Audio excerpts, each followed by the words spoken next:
Hi welcome to my channel. TV స్క్రీన్ని 1200 రూపీస్లో ఎలా ప్రొటెక్ట్ చేసుకోవాలో నేనైతే ఈ వీడియోలో మీకు చూపిస్తాను. మీరు దీన్ని ఇంట్లోనే చేసుకోవచ్చు. జస్ట్ మీకు 2 ఐటమ్స్ కావాలి. ఒకటి ఈ fibre glass and wall chrome కావాలన్నమాట. ఫైబర్ గ్లాస్ నాది 53 ఇంచెస్ది. జస్ట్ నాకు 1100 రూపీస్ పడింది మార్కెట్లో.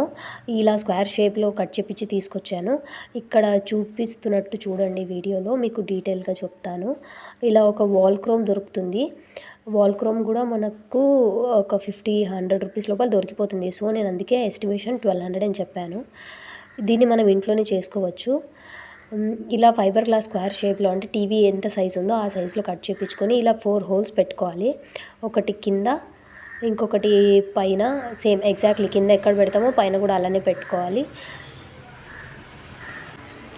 అలా 4 హోల్స్ చేసిన తర్వాత అక్కడ దాంట్లో వాల్ క్రోమ్ అనేది మనం ఫిక్స్ చేసుకోవాలన్నమాట.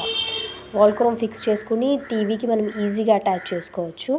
నేనైతే మీకు హోల్స్ క్లియర్గా చూపిస్తాను. ఇది మా ఫాదర్ ఇంట్లోనే చేశారు, అందుకే కొంచెము అలా అనీవన్గా ఉంది. కానీ మీరు కూడా ట్రై చేయొచ్చు, అదేం కనపడదు, ఎందుకంటే వాల్ క్రోమ్ అడ్డం వస్తుంది కాబట్టి. అలా వాల్ క్రోమ్ని మనము ఆ హోల్స్లో ఇన్సర్ట్ చేసుకుని ఇలా టీవీకి ఫిక్స్ చేసుకోవాలన్నమాట, 4 కార్నర్స్ బ్యాక్ సైడ్ నుంచి. సో చూడండి, ఆఫ్టర్ ఫైబర్ గ్లాస్ మనకు టీవీ క్లారిటీ అనేది ఎటువంటి ఏమంటారు, క్లియర్గానే కనిపిస్తుంది. ఎటువంటి స్క్రాచెస్ కానీ ఏది కనపడదు. పిల్లలు బై మిస్టేక్ దాన్ని కొట్టినా కూడా మనకి టీవీ స్క్రీన్ అనేది డ్యామేజ్ అవ్వదు. మీ ఇంట్లో పిల్లలు ఇలా మీ టీవీ స్క్రీన్ని ప్రొటెక్ట్ చేసుకోండి without any damage. Thank you.